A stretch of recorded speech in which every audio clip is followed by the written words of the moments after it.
Por que não misturar o seu dinheiro pessoal com o dinheiro da sua empresa?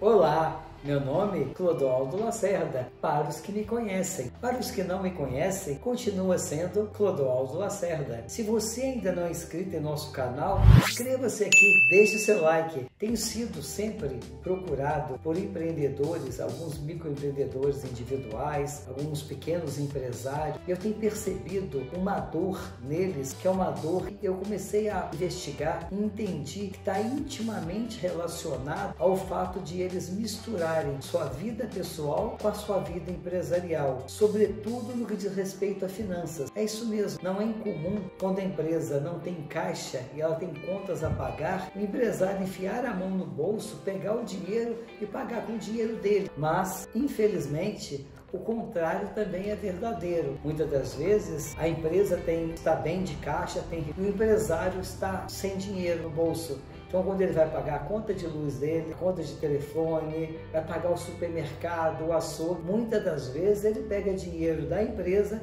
para fazer esse pagamento dessas pequenas contas, dessas contas que são particulares. Do ponto de vista contábil e até econômico, esta é uma falha a qual você, empresário, você, empreendedor, está se sujeitando. Pois quando você mistura os seus recursos da empresa, você não sabe necessariamente quanto a empresa tem, e muito menos quanto você tem, que é seu e é seu. Então, esse é um ponto no qual nós vamos aqui hoje estar meditando. Existe um princípio contábil chamado da entidade contábil, segundo o qual nenhuma pessoa física deveria misturar os seus recursos com a pessoa jurídica. O que é dinheiro da empresa é dinheiro da empresa. O que é dinheiro seu, empreendedor, é dinheiro seu. E não deveria ter essa confusão contábil, essa confusão econômica. Porque quando você faz isso, você não terá condições de apurar o correto saldo que a empresa tem. Muito menos saberá qual é o seu ganho, qual é a sua renda mensal derivado daquilo que a empresa deveria te pagar. Mas, Clodoaldo, como resolver isso? Primeiramente, ter disciplina. Entender que se são contas suas particulares, você tem que ter dinheiro próprio particular para pagar tais contas. Segundo, se são contas da empresa, são recursos da empresa,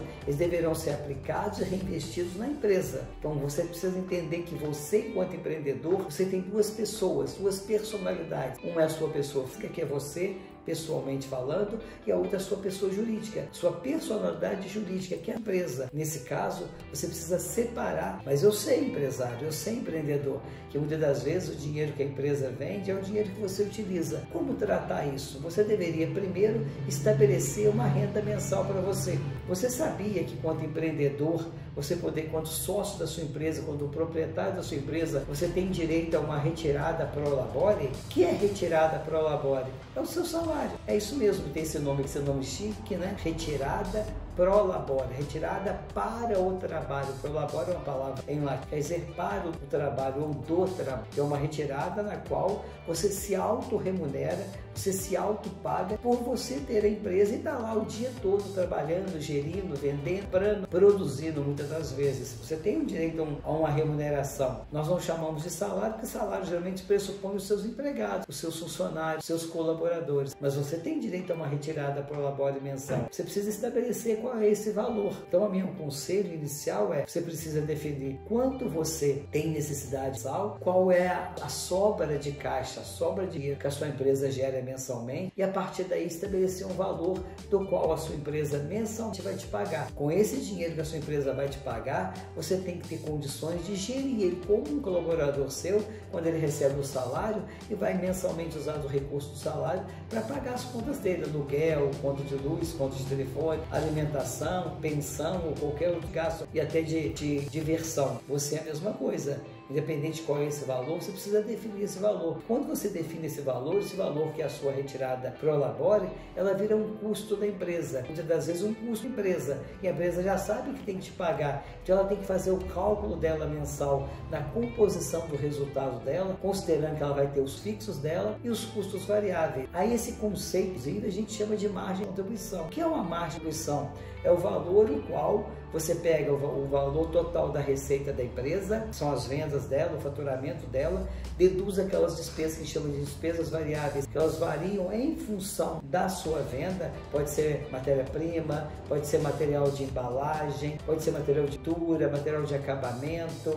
Então, todas as despesas, pode ser o salário dos seus funcionários, todos aqueles valores que você paga em função da sua venda, a gente chama de despesas variáveis. Você pega a sua receita total, deduz a sua receita, o seu custo variável e vai ter uma sobra. Essa sobra a gente chama de margem. É com essa sobra que você deve utilizar para pagar os seus custos fixos. Sim, a empresa normalmente ela vai ter custos variáveis ou despesas variáveis, custos ou despesas fixas. Identificar quais são eles. Geralmente, o variável são aqueles que variam, aumentam proporcionalmente a sua venda. Quanto mais você vender, mais você gasta. Pode ser o material de embalagem, pode ser uma caixa, no caso, pode ser a matéria-prima que você produz, se você é uma indústria, você transforma. Todo o custo que ele varia proporcionalmente, pode ser o tributo que você paga, certo?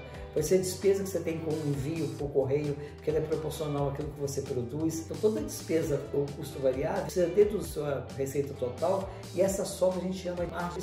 E essa sobra tem que dar cobertura. O que são custos fixos? São aqueles que existem na sua empresa, independente se você está produzindo, independente se você está vendendo. Por exemplo, sua retirada por elabore, que eu sei agora há pouco é um valor que você vai estabelecer, e todo isso a empresa tem que te pagar. O salário que você paga para o seu funcionário também, a conta de energia do seu galpão, da sua empresa, a conta de celular específico da pessoa jurídica. Essas são contas, despesas que a sua empresa tem. Faça sol, faça chuva, tá certo? Você vai ter que pagá-las. Por exemplo, se você tem um galpão que é alugado, todo mês você vai ter que pagar o aluguel. Independente se você está produzindo, independente se você está vendendo, se você está faturando, se está tendo lucro. Então, esses custos ou despesas são fixos. Então, a margem de contribuição é quanto a sobra da sua despesa variável sobre a sua receita permite contribuir para você pagar os seus custos fixos. E é o volume total. Quando você consegue zerar, pega o total da margem fixa e ele é acobertado pela margem de contribuição, a isso nós chamamos de ponto de equilíbrio. Então, de ponto de equilíbrio a gente chama de ponto zero. É quando as suas receitas totais são iguais aos seus custos e despesas totais. Variáveis. Então, quando você tem lá, seu faturamento do mês foi, sei lá, 100 mil reais, seus custos e despesas totais giram na faixa de 80 mil reais mensal, então o dia que você vender o equivalente às suas despesas totais,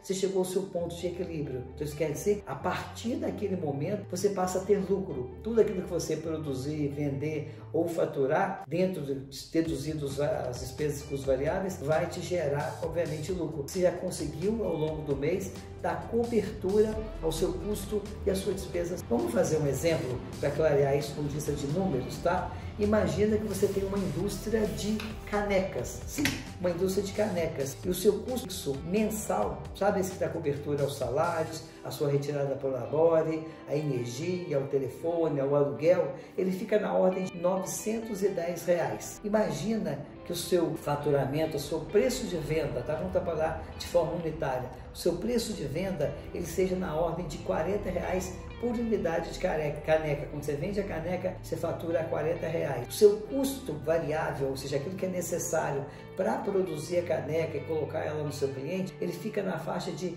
7,50. Ou seja, sua receita unitária é R$ 40 reais, seu custo variável unitário é R$ 7,50. Se eu pegar os R$ 40 reais, diminuir os R$ 7,50, eu vou chegar à sua contribuição unitária, que é de R$ 32,50. Ou seja, 40 de receita unitária menos 7,50 de custo unitário, você tem uma margem de contribuição unitária de 7,50. Ou seja, se você vender uma única caneca, você já tem uma sobra de R$ 32,50, que vai ajudar você a pagar esse 910 total do seu custo fixo. Mas quando eu descubro que é o meu ponto de equilíbrio, quantas canecas são necessárias eu vender para eu dar cobertura ao meu... Você vai pegar então os R$ 910 reais, que é o valor total do seu custo fixo, dividir R$ 32,50, que é o valor da sua unitária da sua caneca. Se você pegar aí, calcular 910, dividir por R$ 32,50, você vai chegar a 28 canecas. Ou seja, 28 vezes R$ 32,50 vão dar R$ 910 reais. Este é o seu ponto de equilíbrio.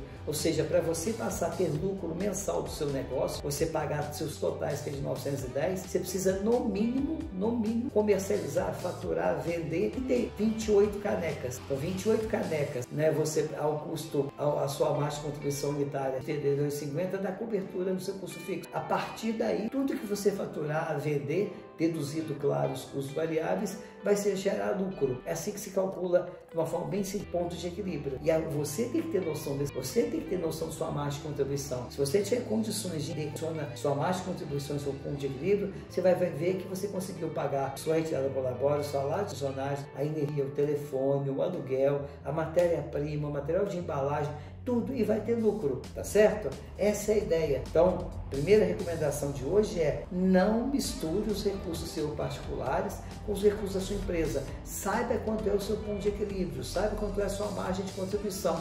Estabeleça um valor mensal de retirada pro labore, para que quando você for pagar suas contas, você vai utilizar os seus próprios, seus recursos próprios. E quando, obviamente, sua empresa tiver que pagar, ela vai também usar os recursos dela. E você não vai ferir o princípio da entidade contábil e muito menos vai fazer essa confusão toda, misturando o recurso seu com o recurso da empresa. Uma organização financeira, uma organização econômica da sua empresa, te gerará mais tranquilidade, te gerará mais lucro e mais organização. Pode ser? Pensem nisso.